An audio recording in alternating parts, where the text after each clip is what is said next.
em suas Bíblias, em Atos, capítulo 14. A exposição hoje será do verso 1 até o 7º verso. Atos 14, do verso 1 ao verso 7. Assim nos diz a palavra do Senhor. Em Icônio, Paulo e Barnabé entraram juntos na sinagoga judaica e falaram de tal modo que veio a crer grande multidão, tanto de judeus como de gregos. Mas os judeus incrédulos incitaram e irritaram os ânimos dos gentios contra os irmãos. Entretanto, demoraram-se ali muito tempo, falando ousadamente no Senhor, o qual confirmava a palavra da sua graça, concedendo que, por mão deles, se fizessem sinais e prodígios. Mas dividiu-se o povo da cidade. Uns eram pelos judeus, outros pelos apóstolos.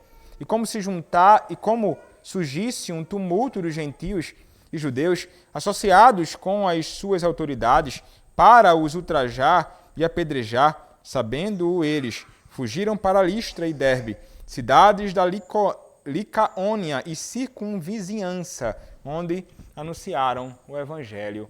Amém. Pode se assentar, irmãos. Vamos orar ao Senhor. Senhor Deus bendito, louvo a Ti pela Tua palavra, mais uma vez aberta e será proclamada. Peço a Ti, Senhor, que sejas gracioso comigo e que me uses com intrepidez, com ousadia, com coragem na proclamação, Senhor, da Tua palavra. Que Teu nome somente seja exaltado, o Teu povo edificado e também, Senhor, salva aqueles que não conhecem a Ti. É o que peço ao Senhor, em nome do Teu Filho, o Senhor Jesus Cristo. Amém. Quando nós contemplamos a luz e estamos num lugar escuro, a luz ela entra naquele lugar, não é tão escuro, e ela faz com que as trevas elas sejam dispersas. Geralmente é assim que acontece, não é? Nós estamos num lugar bem escuro e então chega uma luz que dispersa as trevas e então nós conseguimos ver claramente, sem qualquer tipo de obstáculo, as coisas que estão ao nosso redor, diante de nós, porque uma luz se apresentou e afugentou então aquelas trevas. Isso é o que acontece de modo simples e todos nós já tivemos experiência com isto, né? Aqui vocês certamente, muito mais do que outros talvez, quando falta então energia, uma escuridão imensa então toma conta do lugar, mas logo depois de um tempo, quando a turbina é ajustada, quando algum poste é religado, enfim, a energia retorna, e então você tem a graça de contemplar as coisas. A luz dispersa as trevas.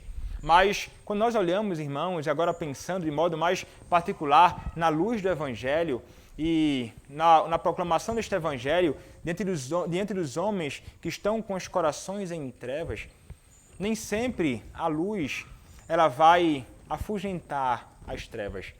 Acontece muitas vezes de a luz revelar o coração miserável, duro, rebelde de homens que estão mergulhados de cabeça nas trevas, na iniquidade, na inimizade ao Senhor. E estes, muitas vezes, revelam não somente corações cheios de trevas, que não ficam ali com aquela treva, aquela maldade no seu coração, mas acabam revelando isso de modo claro nos atos e oposição ao verdadeiro Evangelho.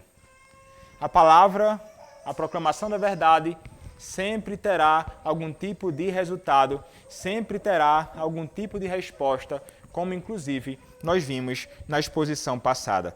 No domingo passado, nós vimos quando o próprio apóstolo Paulo, junto a Barnabé, no sábado seguinte, após pedido de gentios que eles fossem pregar o mesmo evangelho, a mesma palavra, nós notamos que ali, enquanto alguns se sujeitaram ao Senhor e abraçaram a pregação do evangelho e creram em Cristo, nós vimos que outros, os judeus, estavam grandemente indignados, grandemente insatisfeitos, grandemente irados contra os apóstolos, ou contra Paulo e Barnabé, e de modo especial contra a pregação do Evangelho, e de modo ainda mais direto contra o próprio Senhor Jesus Cristo. Eles estavam blasfemando contra Cristo. Eles estavam verdadeiramente indignados. E nós vimos que o apóstolo, então, com toda a ousadia, dirá a eles que agora, uma vez que eles rejeitaram e eles não se consideravam dignos da salvação, ele haveria agora de se voltar para os gentios, no anúncio do evangelho aos homens gentios, aqueles que não eram povo étnico de Israel. E nós vimos ali que eles acabam proclamando este evangelho, os gentios escutam o evangelho, são salvos, se alegram com a salvação encontrada na pessoa de Cristo, aquele que fora prometido desde o Antigo Testamento.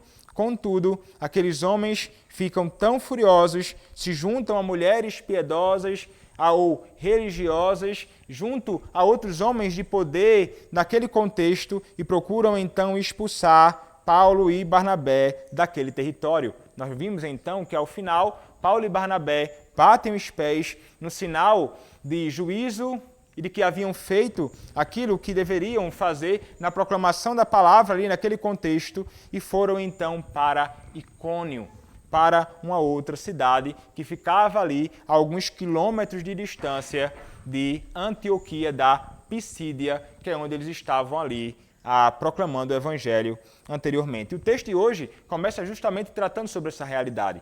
O texto no capítulo 14, verso 1, nos diz em Icônio. Então vejam, eles saíram de lá, sacodem os pés contra os homens e partiram para Icônio. E então o texto, capítulo 14, verso 1 diz: em Icônio, Paulo e Barnabé entraram juntos na sinagoga judaica e falaram de tal modo que veio a crer grande multidão, tanto de judeus como de gregos. Então, eles chegaram a essa cidade, Icônio, uma cidade grega, uma metrópole, uma cidade que ficava ali numa das vias romanas mais movimentadas. Eles se achegam então a esta cidade, que era também uma cidade cosmopolita, uma cidade que também tinha no seu meio pessoas de vários lugares. Não era somente a habitação de judeus, era a habitação de pessoas da própria cidade, naturais de Icônio, e também pessoas que eram gentios, de várias outras regiões. Era um lugar, então, tomado de pessoas de diversos lugares, diversas etnias, mas se fôssemos dividir, encontraríamos aqui, então, judeus, bem como gentios neste contexto, que Paulo e Barnabé se dirigem ali para aquele lugar, em Icônio. O que é que eles fazem aqui? Mais uma vez nós encontramos eles seguindo aquele itinerário, a que o próprio apóstolo Paulo vai falar em Romanos capítulo 1, versos 15 e 16. Ele vai dizer que essa palavra seria pregada primeiramente aos judeus, mas também aos gregos. Essa palavra seria pregada aos que são do povo, os israelitas étnicos, mas também aqueles que eram gentios. E é exatamente isto que eles estão fazendo aqui. O texto nos diz que Paulo e Barnabé entraram juntos na sinagoga judaica e foram ali para anunciar a palavra do Senhor. Foram ali para proclamar o evangelho. E é interessante nós contemplarmos isto acontecendo, porque eles haviam sofrido grande oposição dos judeus, haviam sido desprezados, haviam sido perseguidos e provavelmente até mesmo esbofeteados, mas ainda assim eles estão dispostos a proclamar este evangelho mais uma vez aos judeus. Eles não se dão a assumir uma posição que alguns poderiam talvez assumir. Uma vez que estes homens judeus nos rejeitaram, uma vez que esses homens se levantaram contra nós, até mesmo ferindo-nos, então não vou mais falar essa palavra a estas pessoas, nunca mais. Mas eles não vão culpar os judeus de Icônio com a mesma culpa ou com a culpa que pertencia àqueles que haviam rejeitado eles ali em Antioquia da Pisídia. Muito pelo contrário. Eles estão muito mais preocupados, irmãos, com o testemunho do Evangelho e em fazer Cristo conhecido entre os homens. Então, eles vão se empenhar em fazer conhecido este Cristo, mais uma vez, aos judeus. Eles tinham a compreensão clara que este Evangelho deveria ser proclamado também aos judeus e que eles deveriam também e poderiam encontrar salvação na pessoa do Filho de Deus, o Senhor Jesus Cristo, o Salvador do mundo. Então perceba que isso até mesmo pode já nos ensinar alguma coisa, irmãos. Quando nós nos depararmos com pessoas que de algum modo rejeitam a palavra, de repente de algum tipo de seita religiosa ou alguém envolvido com algum tipo de etnia, que nós então em algum momento tivemos a oportunidade de falar do Evangelho, pregar a verdade, mas aquelas pessoas daquela religião ou de uma determinada etnia se voltou para nós ou contra nós com fúria, não podemos ter a postura no coração de olharmos para eles e pensarmos assim, uma vez que essas pessoas dessa religião ou de determinada etnia me rejeitou, qualquer pessoa dessa religião ou desta etnia que se deparar comigo não terá a graça de ouvir a pregação do Evangelho. Não é uma postura adequada. Nós vamos pregar o Evangelho. Vamos falar a todos os homens. Em todas as ocasiões oportunas que o Senhor Deus nos der a oportunidade para fazer isto. Quanto à pregação, um dever e uma responsabilidade que pesa sobre nós, ministros do Evangelho, mas quanto a vocês, sim, o testemunho da palavra, ainda que você tenha sido rejeitado. Então, eles estavam ali pregando mais uma vez a essas pessoas na sinagoga judaica. Eles sempre procuravam fazer este caminho. Mas é interessante que o texto nos fala que eles falaram de tal modo que veio a crer grande multidão, tanto de judeus como de gregos. Que coisa impressionante. E o texto nos diz que eles falaram de tal modo. Isso nos indica o fato de que eles estavam juntos, irmãos. Estava Paulo e estava Barnabé, e ambos estavam unidos, não somente de corpo presente na mesma sinagoga, mas eles eram unidos no que diz respeito ao propósito, no que diz respeito ao desejo e no que diz respeito ao mesmo fundamento. Eles estavam envolvidos no mesmo evangelho. E eles anunciavam o mesmo evangelho. Eles anunciavam o mesmo Cristo. Eles tinham um fundamento e isso era expresso de modo claro na pregação pública da palavra aos homens. Então perceba que eles estão unidos, irmãos, de corpo e alma. Eles estão unidos de corpo e no compromisso com o seu Senhor. Eles estão unidos em falar a mesma verdade, porque eles são homens que estão comprometidos, em primeiro lugar, com o seu Senhor. Isso, irmãos, é algo impressionante. Nós vemos dois homens falando a mesma verdade juntos. E porque eles têm um compromisso com o seu Deus e com a verdade deste Deus. E, lamentavelmente, não é isso que muitas vezes nós conseguimos encontrar por aí. Lamentavelmente, até mesmo, não somente entre nós, presbiterianos e pessoas de outras denominações, com os quais nós não conseguimos nos unir, muitas vezes, para proclamar a palavra. Por que razão? Porque muitos deles desprezaram a verdade do Evangelho, não estão apegados a Cristo e ao anúncio de Cristo, e então nós não conseguimos nos unir, porque o fundamento, a verdade do Evangelho foi por muitos adulterado, abandonado. Mas é triste, irmãos, vermos que isso pode acontecer até mesmo no meio da nossa denominação. Há muitos lugares em que, infelizmente, nós não conseguimos chamar qualquer tipo de pastor para pregar em nossas igrejas. Mas espera aí, ele não é presbiteriano? Ele não é da nossa mesma denominação? Não deveria ele pregar o mesmo evangelho? Não deveríamos estar unidos de corpo, mas não somente de corpo, mas de pensamento, propósito, na verdade e tudo mais? Mas isso acaba não acontecendo. Por quê? Porque muitos, de fato, até mesmo no meio da nossa denominação, têm desprezado o Evangelho de Cristo e nós não temos paz para chamar qualquer homem para vir pregar em nossos púlpitos. Os irmãos e membros e pastores de nossas igrejas deveriam conseguir transitar de uma igreja para outra igreja sem qualquer tipo de obstáculo, mas não acontece por quê? Porque os fundamentos acabam sendo desprezados. Não há unidade na verdade, não haverá unidade também, então, na prática, na vida, na igreja, na proclamação, então, da verdade de Cristo. Mas, irmãos, vejam, a verdade une estes homens e a verdade os conduz a proclamarem este evangelho. E nós podemos ter certeza que o mesmo Deus que deu a graça para Paulo e Barnabé estarem juntos, unidos na verdade, é o mesmo Deus que ainda continua dando graça a homens para estarem apegados com a verdade do evangelho e anunciarem esta palavra de tal modo. Como é que eles pregaram, então, esta palavra? Como é que eles falaram aqui? E veja, irmãos, o texto certamente não está nos querendo indicar que eles eram homens versados em grande oratória e retórica, homens que falavam de modo impressionante, como provavelmente Apolo pregava a palavra de um modo tão impressionante na sua oratória e retórica. Mas o que o texto está nos querendo indicar, irmãos, é que eles pregaram a palavra no poder do Espírito de Cristo. Eles foram homens que falavam no poder do Espírito de Cristo de tal modo que a palavra anunciada por eles era clara, a palavra anunciada por eles era direta, a palavra anunciada por eles era então essa verdade límpida do Evangelho de Cristo e do anúncio da graça de Deus revelada na pessoa do seu Filho, o próprio Senhor Jesus Cristo. Então, foi isto que foi evidenciado diante dos olhos dos homens naquela sinagoga e também aos ouvidos deles. Este Evangelho de Cristo sendo anunciado com todo poder na dependência de Deus que usou este homem e estes homens e isto ficou patente, de modo então que esta pregação feita no poder do Espírito de Cristo foi uma pregação que teve uma resposta poderosa. Judeus e gentios se renderam a Cristo naquele momento. Que coisa, irmãos, valiosa, então, nós nos depararmos com esta realidade aqui.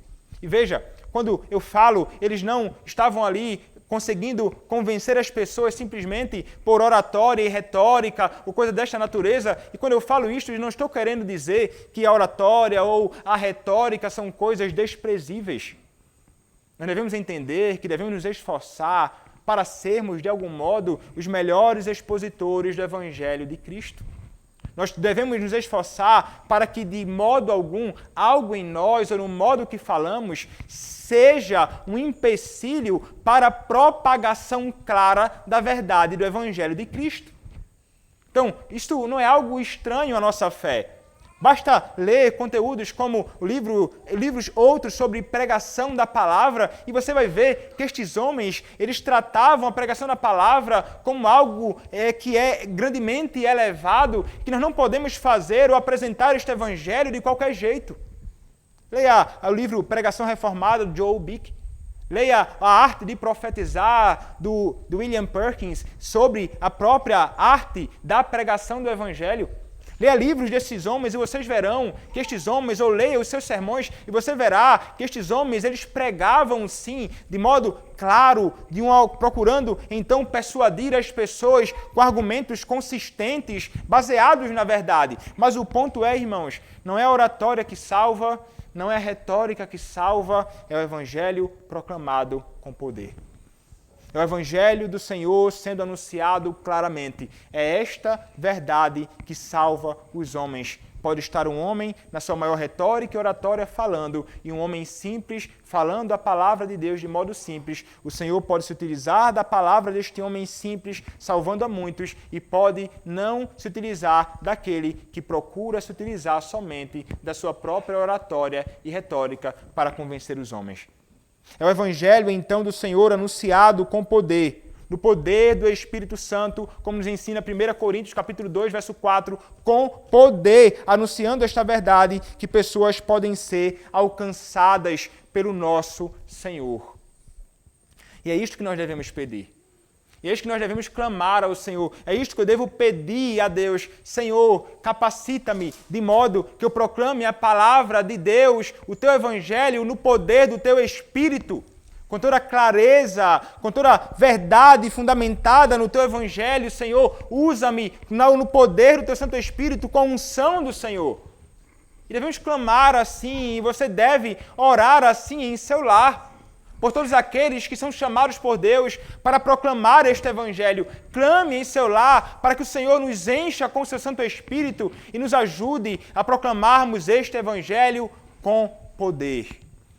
Isto não é coisa de pentecostal não, viu?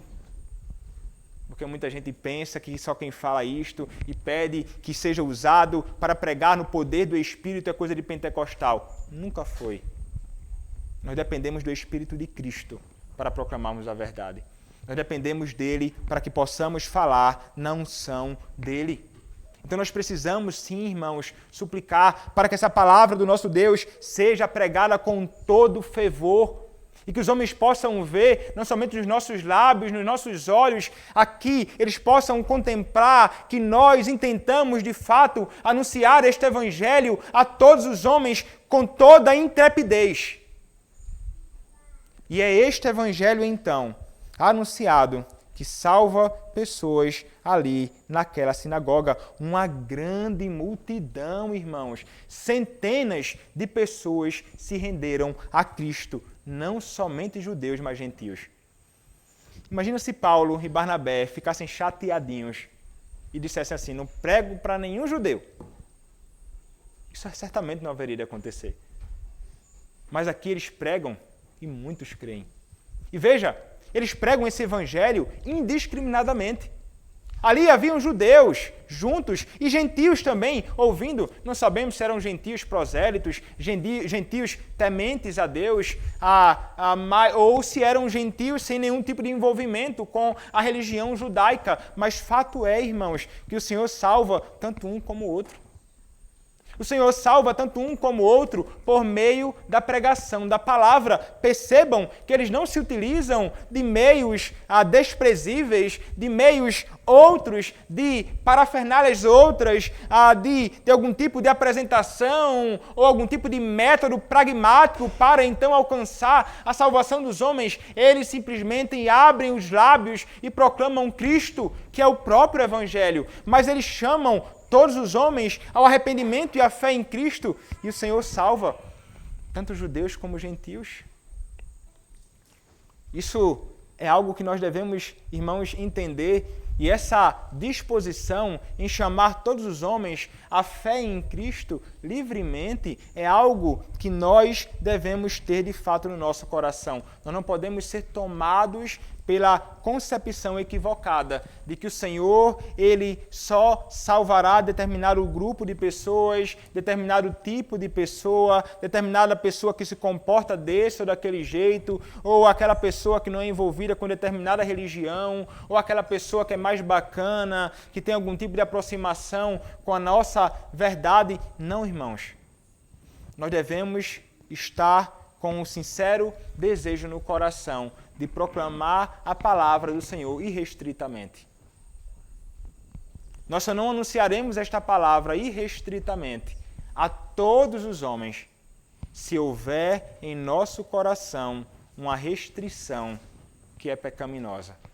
Uma restrição que certamente não há no coração do nosso Deus, porque a vontade do nosso Deus é que todos os homens venham sem dinheiro nem preço, e comprem pão, vinho e leite.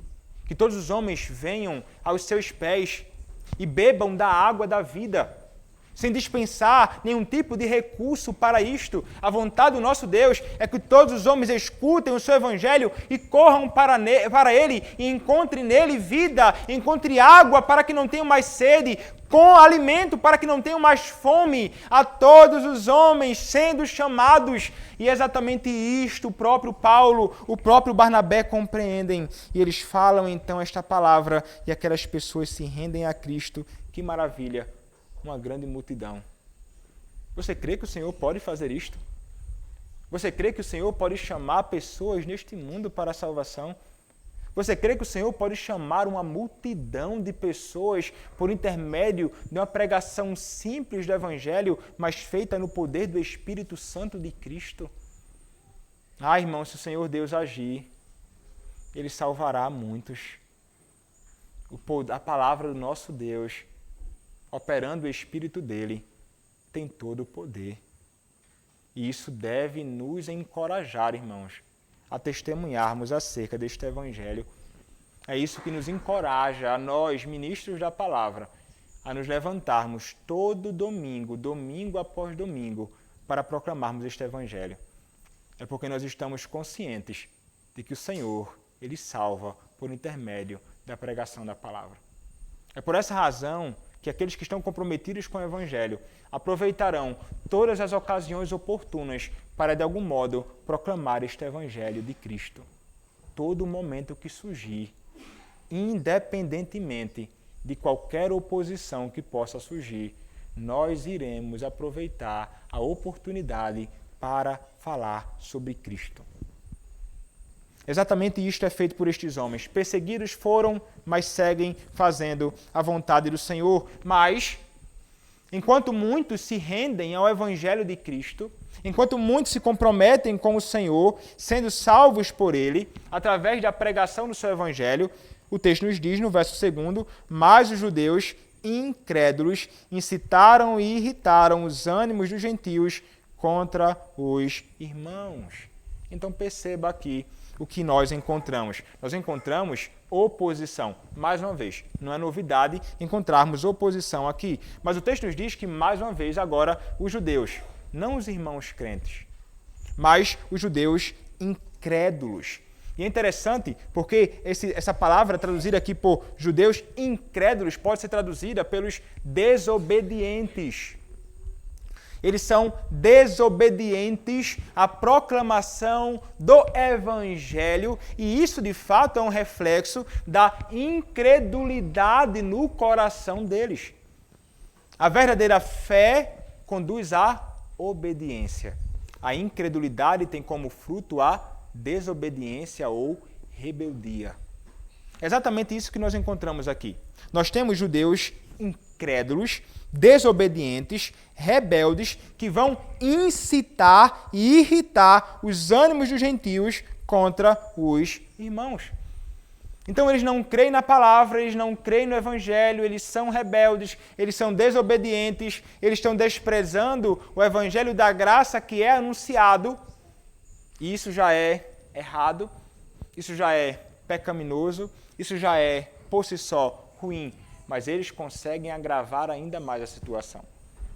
Eles não somente não se rendem a Cristo, eles não querem que outros, de igual modo, se rendam a Cristo. E querem que eles, então, caminhem como eles na sua própria incredulidade. Então, para fazer com que a obra do Senhor ela possa cessar de algum modo, eles vão incitar, eles vão provocar, eles vão tentar mexer com o coração dos gentios para que eles, de algum modo, se elevassem contra, agora, Paulo e Barnabé. Falando algo mal da religião, algo que poderia vir de problemas sobre eles, gentios, caso se comprometessem com esta verdade ou caso aquela religião proclamada por Paulo e Barnabé avançasse ali. Enfim, eles vão de algum modo tentar maliciosamente incitar indignação, ira no coração daquelas pessoas. E assim, irmãos, eles agem de fato como o próprio pai deles, Satanás, que procura de todas as formas a fazer com que os homens se apartem da luz do Evangelho, porque desejam que os homens permaneçam na incredulidade do seu próprio coração, porque desejam que os homens permaneçam no seu coração mergulhado em trevas. E assim, irmãos, que Satanás, na sua malícia, tentará fazer muitas vezes. E eles são perseverantes, irmãos. Satanás é perseverante no seu intento. Ele vai perseverar em tentar confundir as pessoas, a fim de que os homens se levantem contra nós. E ele faz isto, irmãos, frequentemente. Não são poucos aqueles que se levantam contra a igreja do nosso Senhor e Salvador Jesus Cristo. Não são poucos, tanto pessoas simples e comuns no mundo, como aqueles que estão investidos de autoridade, se levantam contra o Senhor. E vocês pensam que quem é aquele que incita no coração deles tais coisas, senão o próprio inimigo das nossas almas, a quem eles servem, irmãos?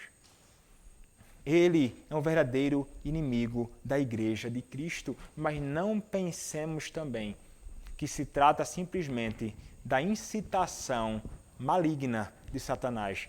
O próprio coração corrupto dessas pessoas é suficiente para fazê-las se levantar contra Cristo e contra o Evangelho de Cristo.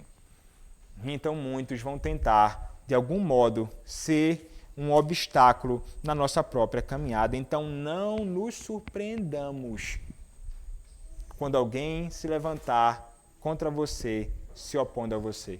Não pode ser uma surpresa, porque a própria palavra de Deus nos mostra este fato e nós não podemos imaginar que o que aconteceu com eles não pode acontecer conosco. Porque pode. Não somos mais importantes, nem mais dignos, nem melhores do que eles. Eles sofreram oposição. Satanás, ele procura, e os homens com os corações mergulhados no pecado procuram, de alguma forma, fazer com que o evangelho do nosso Senhor não avance. E veja, irmãos, que isto era algo que eles estavam fazendo ali na surdina. Eles estavam ali escondidos, incitando, provocando o coração. E tudo, irmãos, vai começar de fato aqui no próprio coração do homem. Nós veremos mais à frente que o fruto do que fora incitado no coração será expresso externamente em atos de grande inimizade. Então, perceba que quando é incitado algo no íntimo do homem, e isso pode acontecer conosco, nós acabaremos incorrendo naquele mal na prática. Se o mal, a ira, a indignação, o pecado for incitado em nosso íntimo, e se isso não for mortificado, nós haveremos de executar aquilo que fora nutrido no nosso íntimo. Daí então a necessidade urgente de imediatamente, no momento em que algo surgir no nosso coração, é procurarmos cortar, mortificar, lançar longe, a fim de que não caiamos no desagrado do nosso Senhor, pecando contra Ele, como esses homens aqui haverão de fazer. Eles então, irmãos, se elevam. Eles se levantam então para tentar ferir ali, mas isso está sendo nutrido no coração deles. Mas o que acontece? Apesar, irmãos, dessa oposição, apesar dessa incitação dos ânimos dos gentios contra os irmãos, e aqui os irmãos são os judeus e gentios, viu? Estão juntos ali, são considerados irmãos. Não há distinção mais entre grego, judeu, gentio, homem, mulher nesse sentido. São todos crentes, irmãos em Cristo. Mas o texto nos diz que, entretanto, demoraram-se ali há muito tempo, falando ousadamente no Senhor, o qual confirmava a palavra da sua graça, concedendo que, por mão deles, se fizessem sinais e prodígios. Então perceba aqui. O texto nos diz, entretanto. Mas a ideia aqui, que nós entendemos nesse texto, no versículo 3º, é que eles, Paulo e Barnabé, percebendo a insatisfação, a oposição dos judeus junto aos gentios, eles deliberadamente, conscientemente, em razão da oposição, decidem ficar ali. Como que vocês se levantam contra nós e querem então nos perseguir aqui, nós permaneceremos aqui. É como se eles estivessem sugerindo isso. E eles então decidem realmente permanecer naquele lugar, e o texto nos diz que demoraram-se ali muito tempo. Não sabemos, irmãos, quanto tempo. Mas veja, a oposição se levantou e eles não saíram dali imediatamente. Então percebeu algo? Vou embora. O problema surgiu, vou sair daqui. O inimizado se levantou, preciso partir. A perseguição chegou, eu tenho que ir embora, é agora, não dá mais para ficar nem mais uma hora ou um dia. Não pode, não é isso que eles fazem. Não é deste modo que eles vão se comportar. Nós precisamos, irmãos, entender isto. Isto na nossa vida, inclusive. Quando nós saímos para falar esta palavra e recebemos, de alguma forma, em alguma ocasião, algum tipo de inimizade ou oposição, não sejamos como aqueles que desistem rapidamente da coisa. Nós devemos, então, e mesmo que algo se levante, devemos procurar perseverar. Um pastor não pode sair de uma igreja simplesmente porque em pouco tempo, ou em determinado momento, algum tipo de inimizade se levanta, algum tipo de oposição se levanta, e então ele vai olhar para aquilo e pensar, algo aconteceu, estava tudo bem, um problema surgiu e agora eu tenho que então desaparecer aqui, no primeiro momento em que a oposição se levanta. No ministério, na pregação da palavra pública aos homens neste mundo, dentro da igreja, onde quer que seja. Nós não podemos abandonar a obra do nosso Deus na primeira oposição que nós sofremos em nossa própria caminhada, e ainda mais quando se trata da oposição de homens ímpios que não temem a Deus, que se levantam contra nós. Nós vamos seguir em frente, falando ousadamente. E é exatamente isto, irmãos, que eles fazem aqui. O texto nos diz que eles demoraram-se ali muito tempo falando ousadamente no Senhor. Então eles permaneceram ali, irmãos, provavelmente pregando a palavra, ou melhor, certamente pregando a palavra, certamente falando particularmente, publicamente, sobre o Evangelho de Cristo, encorajando os crentes a permanecerem na graça de Deus, a seguirem em frente na obra, aqueles que se comprometeram com Cristo, eles seguiram falando ousadamente. E essa palavra, irmãos, pode ser traduzida por corajosamente, sem medo. A oposição se levanta. Não há medo nesses homens.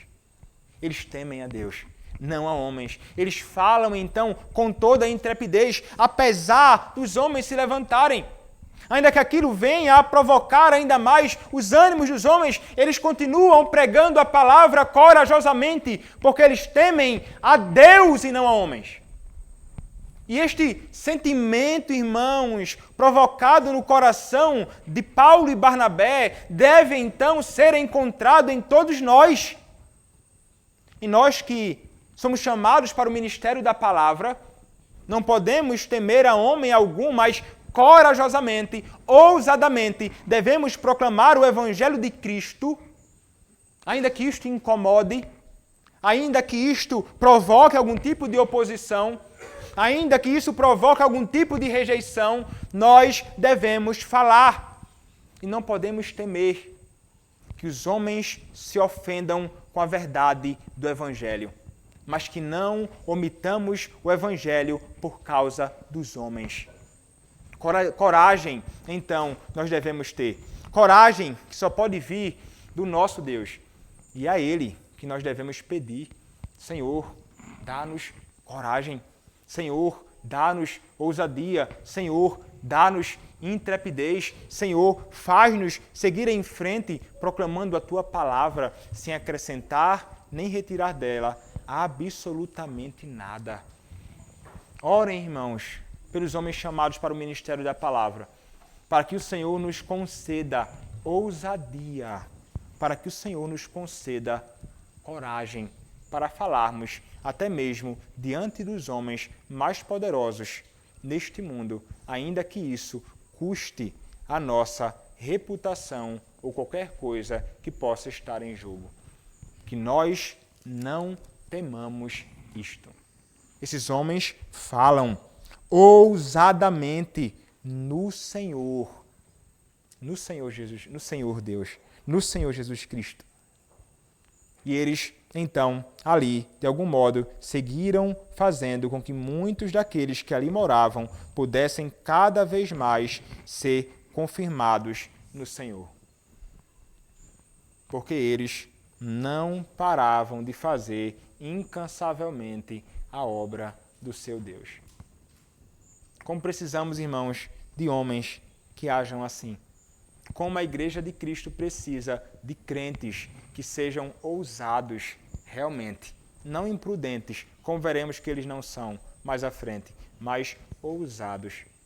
Enquanto tiver oportunidade e tempo para seguir fazendo a obra do Senhor e falando sobre isto, enquanto existir espaço para isto, irmãos, falemos. Não fechemos nossos lábios. Não podemos calar a nossa boca. Os homens maus neste mundo, que não conhecem o Senhor, aproveitam todas as ocasiões oportunas para falar ousadamente acerca de uma mentira. Nós que conhecemos a verdade, não falaríamos a verdade nas ocasiões que o nosso Deus nos concede a graça de falarmos? Não podemos, irmãos, ser tímidos. Não podemos ser envergonhados, não. É terrível alguém que se envergonha de falar acerca do Evangelho de Cristo. Como você pode se intimidar de falar sobre a verdade mais sublime que há neste mundo, que é o Evangelho de Cristo. Como você pode se envergonhar do seu Senhor? Não permita que a timidez faça com que você cale sua boca. Timidez, vergonha, em geral, irmãos, é pecado, fruto de um temor a homens que nós não deveríamos ter. E o temor, então, aos homens faz com que nós calemos a nossa boca e fiquemos inventando um monte de desculpas para não falar.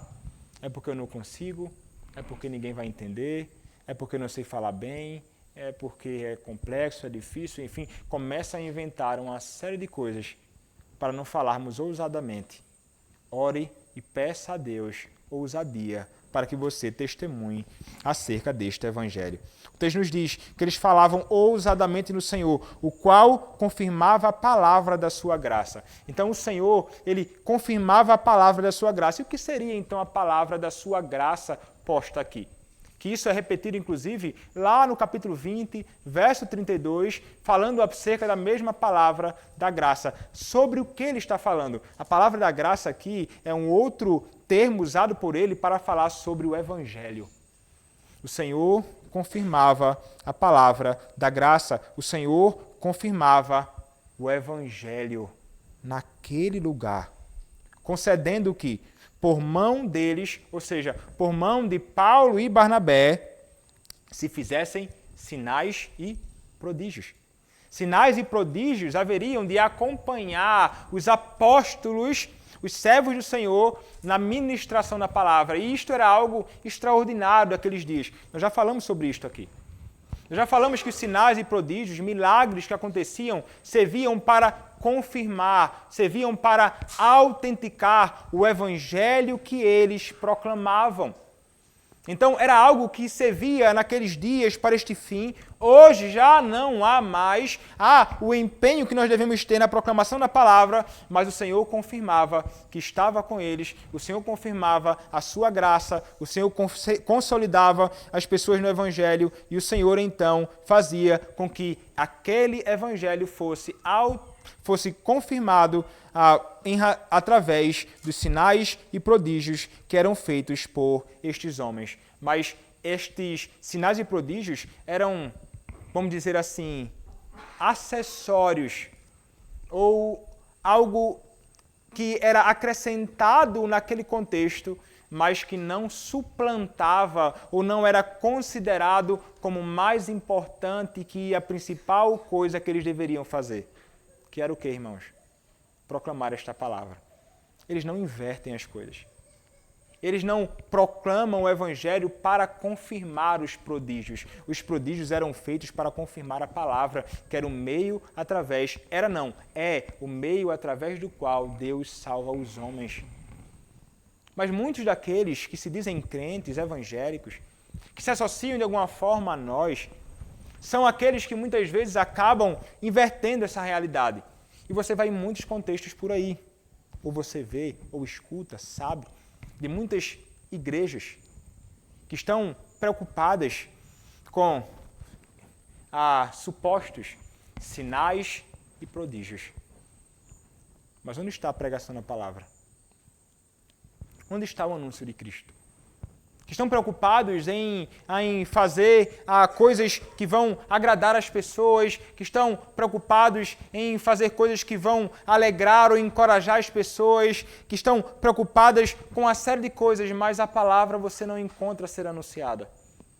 Que estão preocupados em falar coisas que trazem coceira ao ouvido de muitos, agradável demais, mas não estão preocupados em proclamar este Evangelho que pode realmente provocar uma mudança real. Isto, irmãos, é muito fácil de nós vermos. Isto acontece abundantemente aqui na região que nós moramos. Isso acontece na cidade de Rondônia do Pará, isso acontece em Dom Eliseu. Basta você ligar o seu rádio nos programas que você pode escutar ali na cidade e você vai ver homens empenhados em falar sobre uma série de coisas. Tem um tempo, na rádio, em qualquer outro meio, o tempo eles que têm é 40 minutos. Vai ser 30 minutos de alô para fulano de tal, alô para Beltrano que trabalha não sei onde, alô para fulano de tal, isso, aquilo, outro, oração da prece poderosa do bispo não sei das quantas, e não sei o quê, e faça isso e faça aquilo, e bota música, e bota música, e bota música, e é uma música de 15 minutos, num mantra terrível, repetindo a mesma palavra, a mesma frase, e então dedica um tempinho breve para algum tipo de palavra que para o ouvinte ouvir. Você percebe como as pessoas invertem o que há de mais precioso, que é a proclamação da palavra, com coisas que são periféricas? E vão estranhar certamente quando alguém dedica o tempo para explicar a Escritura e proclamar o Evangelho. Porque não é esse o interesse de muitos. E esse não é o interesse de muitas pessoas que escutam também. Mas, irmãos, nós não somos movidos a fazer aquilo que os homens esperam que nós façamos. Nós somos movidos a fazer aquilo que Deus ordena que nós façamos. Nós não somos movidos, irmãos, para falar as coisas que os homens querem ouvir. Nós somos chamados e movidos por Deus para falar aquilo que os homens precisam ouvir. E o que é que os homens mais precisam neste mundo? Os homens precisam de Cristo. Os homens precisam do Evangelho. E é exatamente esta maior ênfase que nós devemos dar todas as vezes que nós tivermos oportunidade. E isto deve ser encontrado em todo ministro do Evangelho, ministro de Cristo. Meus irmãos, se eu deixar de proclamar o Evangelho de Cristo, eu não posso mais continuar servindo como ministro da palavra. Eu não serei um ministro do Evangelho de Cristo. Eu não posso deixar de fazer aquilo que o meu Senhor me encarregou de fazer, que é proclamar o seu Evangelho. Um homem que se diz ministro e não proclama o Evangelho, ele não é ministro. Ele pode ser qualquer outro tipo de coisa, mas não é um pastor da igreja do nosso Senhor e Salvador Jesus Cristo. Nós proclamaremos este Evangelho, apesar do que pode acontecer como um reflexo à pregação do Evangelho. Isso acontece, irmãos. O verso seguinte nos diz, verso 4. Mas dividiu-se o povo da cidade, uns eram pelos judeus, outros pelos apóstolos. Verso 6. Verso 5. E como surgisse um tumulto dos gentios e judeus, associados com as suas autoridades, para os ultrajar e apedrejar. Então perceba que essa palavra proclamada salvou a muitos, uma grande multidão, mas também dividiu-se o povo da cidade. Trouxe divisão. A pregação clara do Evangelho trouxe isto. E isto, irmãos, é muito interessante porque dividiu-se o povo da cidade. E o que é que o texto nos diz? Uns eram pelos judeus. Então haviam gentios e judeus que eram pelos judeus. Os judeus incrédulos que estavam incitando ali os gentios. Mas haviam alguns que eram também pelos apóstolos. E talvez isso provoque em você a seguinte pergunta, né? Mas espera aí, Barnabé era também apóstolo? E veja, irmãos, há palavras em grego que são traduzidas para o português por apóstolo, mas não significam necessariamente a mesma coisa. Há a palavra que é traduzida por apóstolo, que diz respeito a um ofício específico, a um homem que tem um ofício específico na igreja de Cristo, que era o caso do próprio apóstolo Paulo. Alguém que não fora chamado por homens ou enviado por homem algum, mas aquele que foi chamado diretamente pelo nosso Senhor e Salvador Jesus Cristo, como ele vai dizer lá em Gálatas no início. Ele era um apóstolo por ofício, autoridade na igreja de Cristo. Alguém que fora chamado diretamente por Cristo e que contemplou o próprio Cristo, critérios para o apostolado como ofício. Que é o caso de Paulo, é o caso de todos os outros apóstolos, né? João e tantos outros servos do Senhor chamados diretamente por ele. E também o caso do próprio Matias, que posteriormente, tendo Judas tirado a sua própria vida, Matias, que era um testemunha ocular do próprio Cristo, fora então escolhido pelo próprio Senhor, naquele contexto, assumiu também o ofício apostólico. E Paulo, nascido fora de tempo, se considera como inferior aos outros, mas ele viu a Cristo glorificado no caminho de Damasco e fora chamado diretamente por Cristo, apóstolo da igreja de Cristo. Mas então, por que Paulo e Barnabé aqui são chamados de apóstolos? E a ideia aqui é de enviados. Eles foram enviados pela igreja de Antioquia com uma missão específica. E estes que eram enviados, apóstolos aqui no sentido mais genérico da coisa, eles foram então, a ideia é que eles foram enviados pela igreja de Antioquia com uma missão determinada. Então ele não era um apóstolo como Paulo, uma autoridade, mas alguém que foi enviado para também proclamar este evangelho naquele contexto pela igreja de Antioquia. E até alguns usam isso de modo muito mal. Alguns aqui no Brasil, que se denominam de apóstolos, determinada mulher, ela fora enviada para uma tribo distante e ela era chamada de apóstolo, porque ela fora enviada, mas com o tempo ela passou a assumir a figura de um apóstola, de fato, como se fosse como Paulo e os demais apóstolos da Igreja de Cristo, a autoridade no meio da igreja. Confusão grande. É melhor que seja chamado de um missionário que for enviado para algum lugar, não chamado de apóstolo. Mas essa é a ideia mais genérica que é aplicada aqui. E o texto nos diz que o que acontece aqui é que se dividiram. Uns eram pelos judeus de fato e outros pelos apóstolos ali. Então, aqui nós percebemos o ato reflexo da pregação do Evangelho. Não é que a palavra ela vai então fazer com que as pessoas necessariamente se dividam, mas os homens, quando escutam a palavra, eles rejeitam e alguns creem. E isso então traz divisão. Isso traz divisão. O próprio Senhor Jesus Cristo falou acerca disto. Nós já lemos isto hoje, inclusive, aqui na revelação da vontade de Deus, lá em Mateus, capítulo 10, versos 34 e 35. Mateus, capítulo 10, nos diz assim a palavra do Senhor. A partir do verso 34, não penseis que vim trazer paz à terra, não vim trazer paz, mas espada. Pois vim causar divisão entre o homem e o seu pai, entre a filha e a sua mãe, entre a nora e a sua sogra, assim os inimigos do homem serão os da sua própria casa.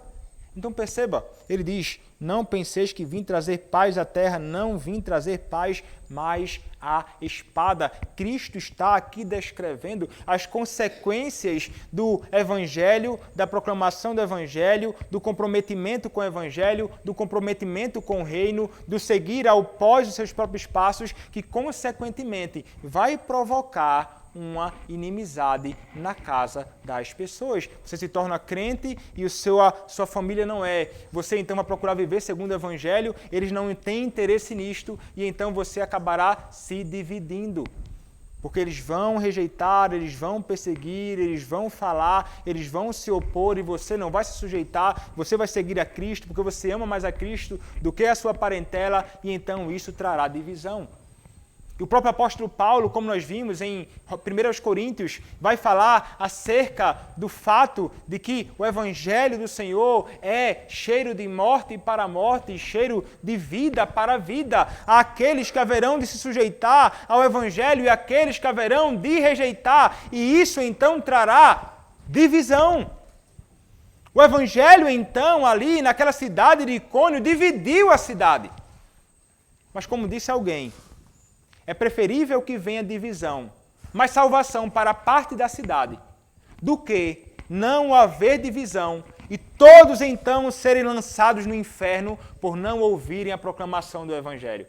Que a palavra seja anunciada, ainda que muitos rejeitem e muitos creiam, mas muitos possam ser salvos, ainda que outros rejeitem e sejam condenados, do que eu não ir proclamar a palavra e então os homens permanecerem na incredulidade do seu próprio coração.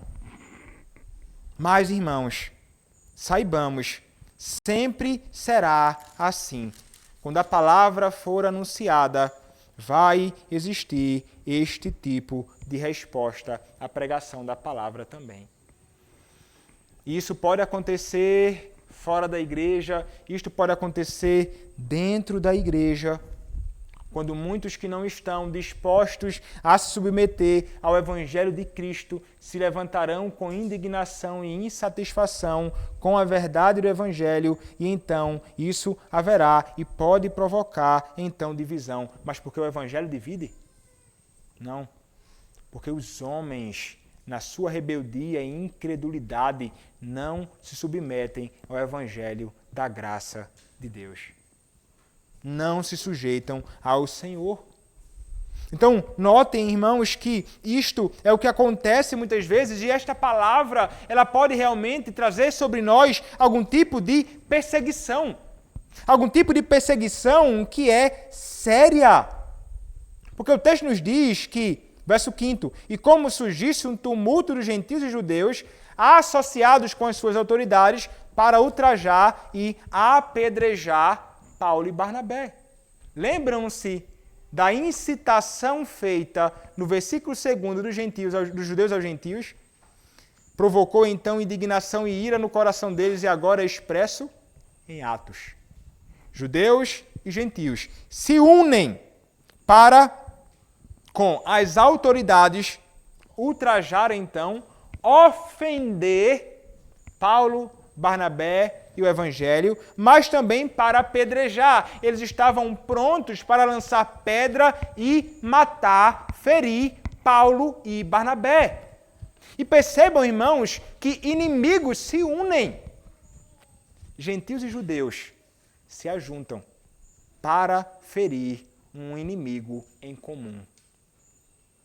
Inicialmente, atacando o Evangelho anunciado. Agora, atacando fisicamente aqueles que anunciam o Evangelho. Nós podemos ser feridos realmente por aqueles que se levantam com ira no coração, não mortificando este pecado, acabam se voltando contra nós. Não somente contra o que pregamos, mas também contra nós fisicamente, dispostos até mesmo a tirar a nossa própria vida.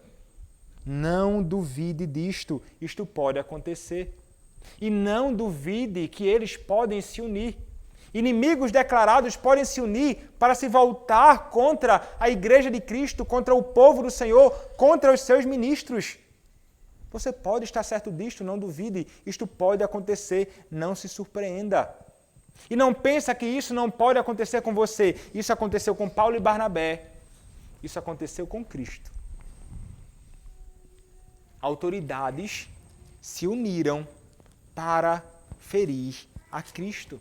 Homens que eram inimigos se juntaram contra um inimigo em comum, que era quem, irmãos? Que era o próprio Senhor Jesus Cristo. Veja, lá em Atos ainda, capítulo 4, a palavra do nosso Senhor nos diz, a partir do versículo de número 27, porque verdadeiramente se ajuntaram nesta cidade contra o teu santo servo Jesus, ao qual ungiste Herodes e Pôncio Pilatos, com gentios e gente de Israel. Percebam, gentios, judeus, autoridades políticas, pessoas simples que eram inimigos, se juntando para perseguir a Cristo. Mentem, ofendem, blasfemam, se levantam, ferem fisicamente, esmurram, cospem no rosto de Cristo, o lançam ao chão, o humilham, esmurram o rosto dele, a ponto dele ficar desfigurado, lançam-no numa cruz e matam o Salvador do mundo. Inimigos se juntam contra um inimigo em comum. Se isto aconteceu com Cristo, se isso aconteceu com os apóstolos, o que impede, meu irmão, de acontecer comigo e contigo? O que impede de acontecer conosco?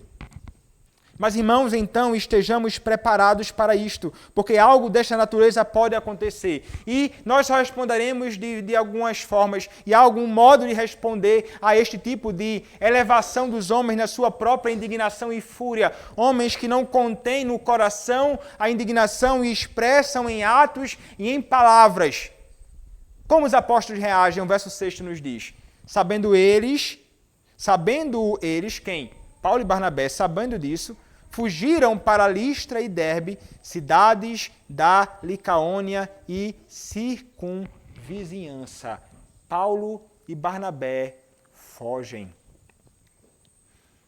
Anteriormente nós vimos, a oposição surgiu e eles fazem o quê? Propositalmente, continuam ousadamente anunciando o Evangelho.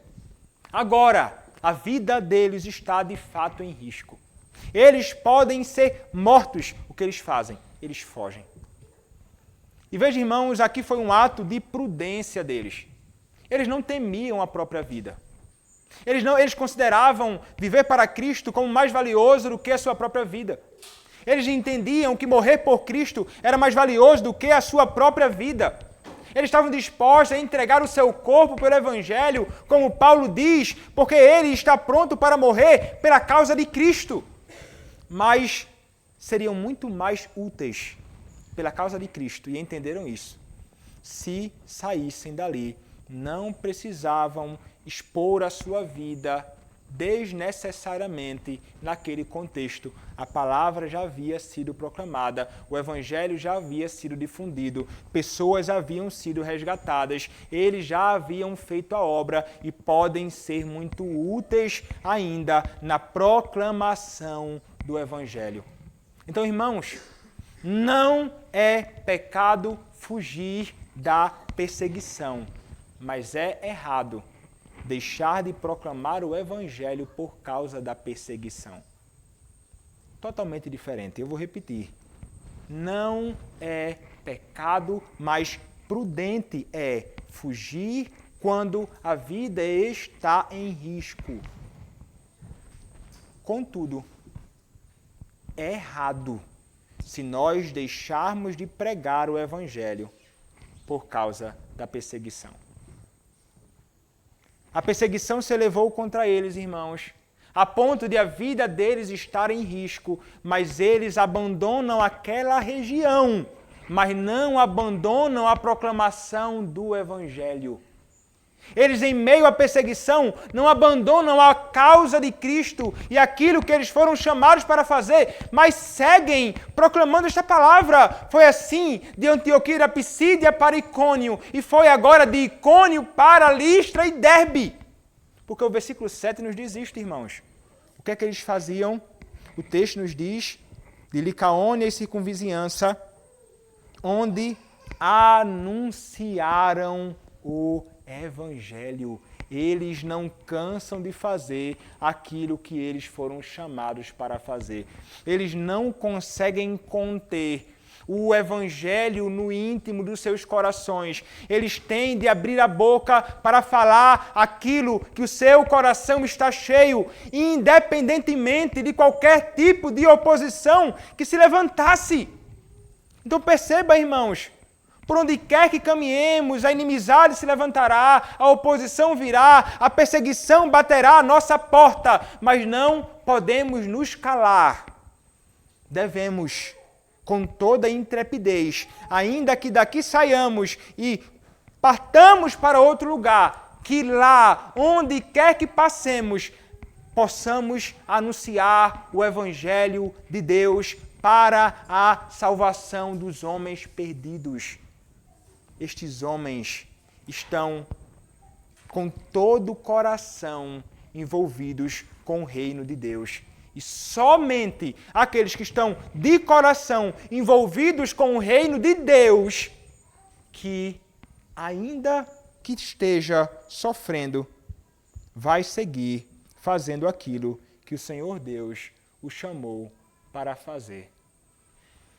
É assim que você faz? Ou você, na primeira ocasião que tem de inimizade ou oposição, se cala? Irmão, que possamos ser como os intrépidos servos do Senhor no passado. Falemos acerca deste Evangelho, porque é somente este Evangelho que poderá mudar de fato a condição deste mundo e destes homens que se levantam contra nós. Paulo estava plenamente consciente disto, irmãos. Ele fora alvo desta mesma graça. Ele era perseguidor da Igreja de Cristo. Ele estava perseguindo a Igreja de Cristo. E o Senhor Jesus Cristo o alcançou, fazendo-o um grande ministro do seu Evangelho que impactou o mundo com a sua palavra. Não temamos. Saibamos que até mesmo aqueles que se levantam contra nós podem ser lançados ao chão, humilhados e podem também ser resgatados pelo Evangelho de Cristo. Portanto, por onde quer que você caminhe neste mundo, aproveite toda ocasião oportuna e anuncie Cristo. Ele é o Salvador bendito. Ele é o Salvador perfeito. Ele é o único caminho para a salvação dos homens. Ele é aquele que deve ser livremente oferecido a todos os homens indiscriminadamente. E todos aqueles a quem um Pai escolheu desde antes da fundação do mundo, certamente ouvirão esta palavra, serão por Ele salvos e viverão para a glória dele. E junto a nós se tornarão cooperadores na pregação deste Evangelho, no testemunho da palavra do Senhor neste mundo. Empenhe-se em servir a Cristo assim.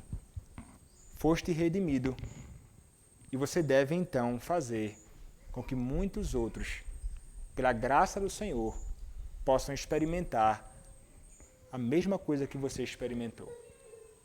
A obra de Cristo no seu coração. E nós então celebraremos a Deus e louvaremos o seu nome por isto. Pois assim como Ele salvou a tantos naqueles dias, Ele continua fazendo isso hoje.